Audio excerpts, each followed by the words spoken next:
Ahojte! V dnešnom dieli Prehliadka inak sa pozrieme bližšie na Starý cestný most v Trenčíne.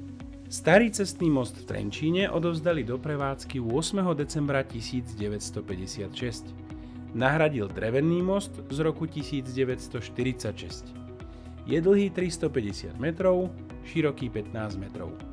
Za 27 miliónov československých korún ho postavil Doprastav a v čase dokončenia bol najdlhším cestným mostom na Slovensku. Až do roku 2015, keď otvorili druhý cestný most v Trenčíne, ním prešlo niekoľko desiatok tisíc automobilov.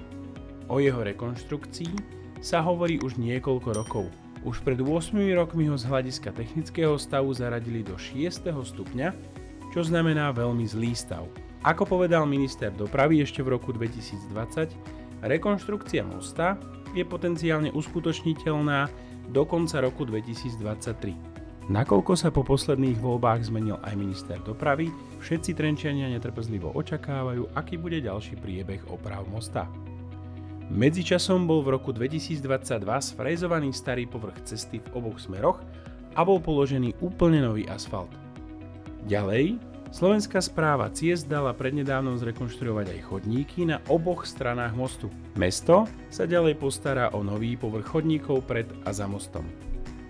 Z mostu sú za pekného počasia naozaj veľmi pekné výhľady na rieku Váh, jednu aj druhú stranu, starý železničný most a samotný Trenčiansky hrad. Ak sa chystáte navštíviť mesto, odporúčam vám tento starý cestný most navštíviť nielen tým, že prejdete po ňom autom, ale aj osobne počas nejakej prechádzky. Tie výhľady sú naozaj krásne a rozhodne stoja za to. Ďakujem vám všetkým veľmi pekne za zhliadnutie tohto videa.